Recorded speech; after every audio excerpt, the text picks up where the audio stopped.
Quiero que me prestes mucha atención y es que todo lo que tiene que ver con los accidentes cerebrovasculares o ataques cerebrovasculares, porque se les puede decir de las dos formas dependiendo la clasificación que encuentres, ocurren cada 6 segundos en una persona en el mundo. Esto es algo que está ocurriendo en más de 15 millones de personas en el mundo por año. Y uno puede decir, bueno, pues sí, pero pues es que esto es algo que es perfectamente normal. No, yo quiero que sepas que esto no es normal. Yo quiero que sepas que esto es algo que tiene que ver contigo y conmigo. Esto es algo que tiene que ver con todos nosotros, porque es que esto hace parte de lo que es la principal causa de muerte en el mundo, que es la enfermedad cardio-cerebrovascular. ¿Por qué? Porque esto es algo que viene creciendo todos los días más. Y a que no adivinas por qué viene creciendo. Viene creciendo por nuestros malos hábitos. Viene creciendo por nuestro estilo de vida que hoy vivimos completamente desconectados y que no lo entendemos. Pero quiero que sepas y quiero enseñarte hoy cómo puedes darte cuenta, cuáles son esos primeros signos que puedes empezar a saber para que en ese momento, si crees que tú o crees que alguien en tu familia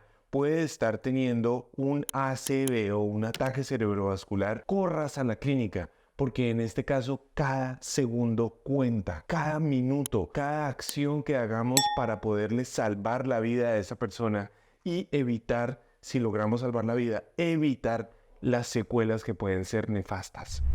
Entonces para esto recordemos rápidamente cuáles son los dos tipos de ACV que tenemos. Tenemos el ACV de tipo isquémico o de tipo hemorrágico. ¿Qué quiere decir isquémico? Recuerda que las arterias llevan sangre con oxígeno a los tejidos y las venas recogen esa sangre y la devuelven para que pueda volver nuevamente a ser oxigenada. Cuando yo tapo una arteria por cualquier motivo, ese tejido al que le debería llegar sangre no le va a llegar. Esto es lo más frecuente que ocurre es por un trombo que viene y tapa, que es un coágulo que viene y tapa esto y hace un bloqueo.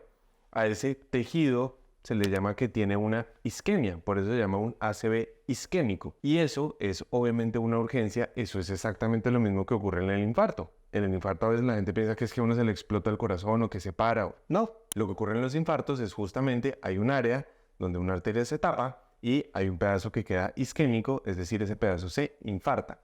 Entonces el ACV isquémico es lo mismo que tener un infarto cerebral, es exactamente lo mismo. Por el otro lado, ¿cuál es el hemorrágico? El hemorrágico es cuando hay un vaso sanguíneo que por algún motivo, por ejemplo, puede ser por la aparición de un aneurisma, que es que le sale a la arteria, le sale como una pelotica, piensa como cuando uno tiene la llanta del carro que de pronto uno le pegó un poquitico contra un andén y a ese pedacito se le hace como un pequeño huevito, esa parte que queda mucho más débil.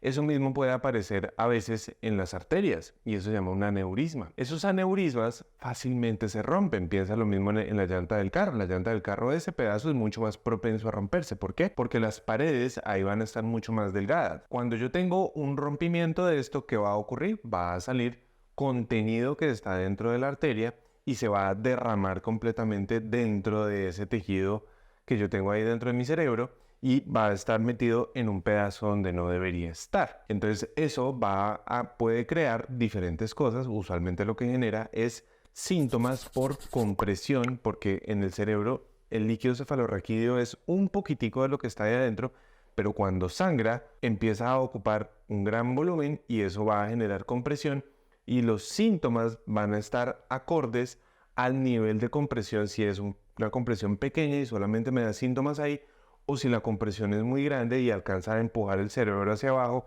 afectando incluso muchas veces el tallo cerebral y todo lo relacionado y todos los síntomas que pueden aparecer por ello. Quiero que sepas también algo y recordarte, el tratamiento hay que hacerlo inmediato. Llamar al 911 o al similar en tu país, o si no puedes llamar rápidamente a una ambulancia, debes acudir al servicio de urgencias y por eso quiero que me prestes mucha atención a estos signos que vamos a hacer.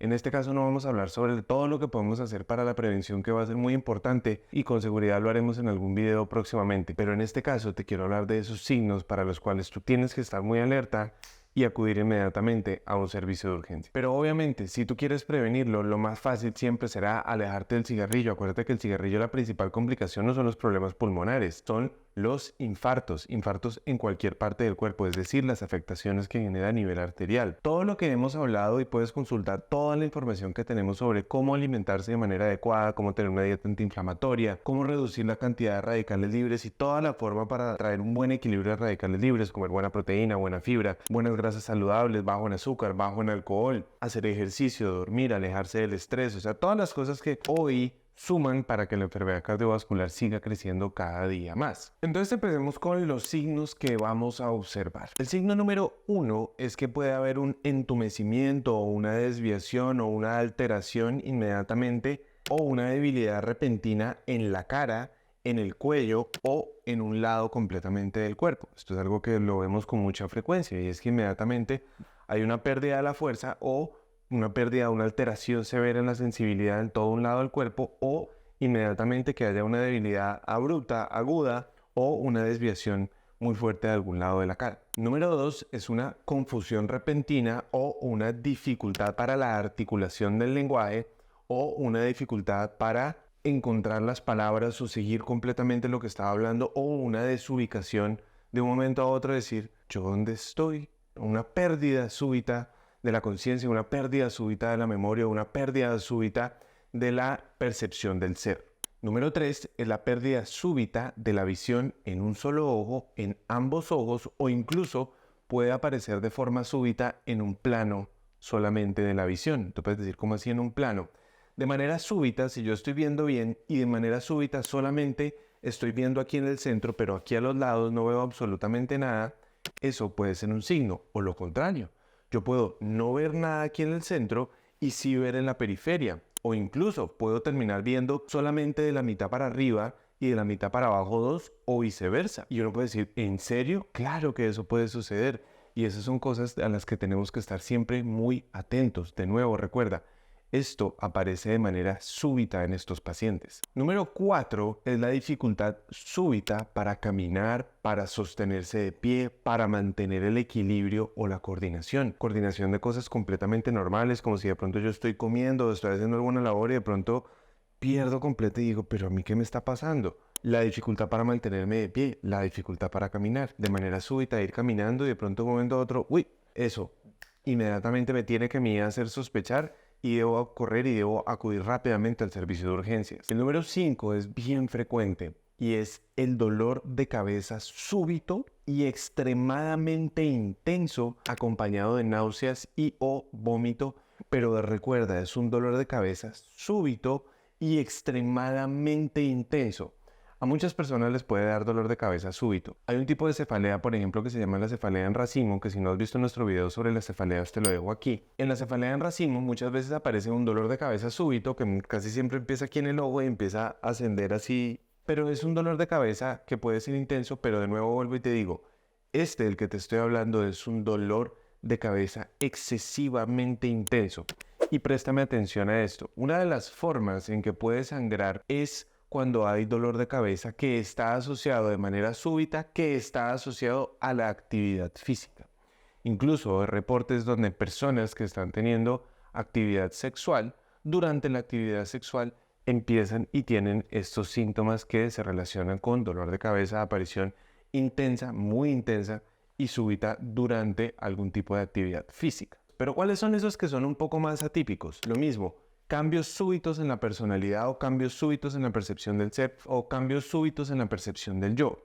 Es decir, una depresión de un momento a otro o un ataque abrupto de júbilo de un momento a otro o la aparición de una crisis de pánico o la aparición de alucinaciones de un momento a otro sin antes haber tenido nada. Justamente yo puedo tener un sangrado o una hemorragia en algún punto específico donde en mi cerebro eso es la manifestación que se va a generar. El otro que también puede aparecer que va muy relacionado al quinto que te nombraba ahorita son dolores de cabeza de aparición súbita, pero atípicos. Y atípico sería algo muy desafortunado, pero que fuera una aparición de un dolor de cabeza muy parecido a la cefalea en racimo, que se va creando aquí en el ojo, que va subiendo, que va creciendo, que yo lo voy sintiendo como algo que va creciendo, pero como es atípico, como no es el abrupto intenso de una vez muy fuerte, eso me puede despistar un poco y puede hacer que yo de pronto diga, eso no es nada, me puedo tomar un analgésico y esperar un poco. Esto sería algo muy desafortunado, pero es algo que se ha descrito en la literatura. Lo otro es la aparición perfectamente de convulsiones o la aparición de lo que se llama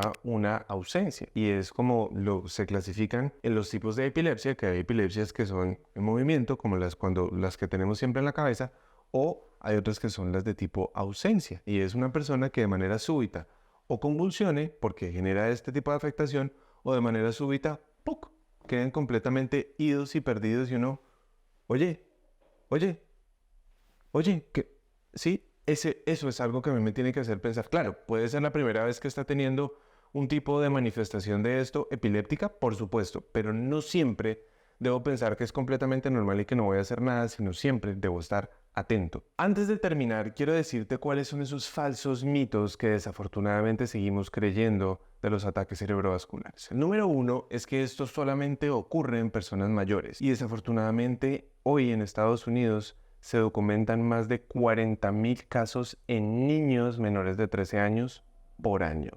¿Por qué? Por nuestra alimentación. ¿Por qué? Por nuestros hábitos. ¿Por qué? Porque desde que nacen les estamos dando leches modificadas, llenas de azúcares, llenas de maltodextrina y llenas de aceites vegetales, y les estamos dando un montón de porquerías desde niño. ¿Por qué? Eso lo estamos creando desafortunadamente nosotros y una industria a la que poco le importa que esto suceda. Número dos es que los accidentes cerebrovasculares siempre son mortales. Y no siempre son mortales. Muchas veces hay mucho por hacer. Si hay una buena red de apoyo, si hay un diagnóstico temprano, si hay una intervención temprana, pues se puede hacer mucho al respecto, sea isquémico o trombótico o sea hemorrágico, cualquiera de las dos. Hoy en día hay muchos tratamientos que son muy eficientes y en muchos casos se puede evitar completamente la aparición de alguna secuela. Lo otro es que a veces creemos que esto solamente ocurre en el cerebro. Y no, esto puede ocurrir en todo el cerebro, puede ocurrir en el cerebelo, pueden ocurrir en el tallo cerebral, pueden ocurrir en diferentes partes del cuerpo y por ende la manifestación que ellos van a tener son muy variadas. Porque obviamente dependiendo de la zona donde esto afecte, pues va a ser la aparición de dichos síntomas. Lo otro es que a veces pensamos que no se puede hacer absolutamente nada al respecto. Que es que eso es cuestión del azar, que es que eso es hereditario, eso fue porque es que mi abuelo tuvo un infarto, entonces yo ahora voy a tener esto. No, quiero que sepas que la mayor prevención para esto es nuestra. ¿Tú sabes cuál es el mayor propósito de lo que yo hago en la vida de este canal y de todo lo que hago en mi función como médico? Es enseñarte a ti, a que tú sepas que el mayor potencial de salud lo tienes tú, para tu sanación, para tu prevención, para tu cuidado, tú. El mío lo tengo yo. Pero eso solamente se hace con herramientas científicas cuando aprendemos a utilizarlas. Por eso es lo que yo quiero enseñarte. Por eso, si crees que esta información es útil, por favor, compártela. Y recuerda que hay una forma muy sencilla en que nos puedes apoyar siempre a todo este equipo de esta comunidad que hoy trabajamos juntos. Y es dándole like a los videos, una vez más, compartiéndolos, suscribiéndote al canal y activando la campana. Y de esa forma, siempre que hagamos un nuevo video, vas a ser el primero en enterarte. Gracias. Hasta la próxima.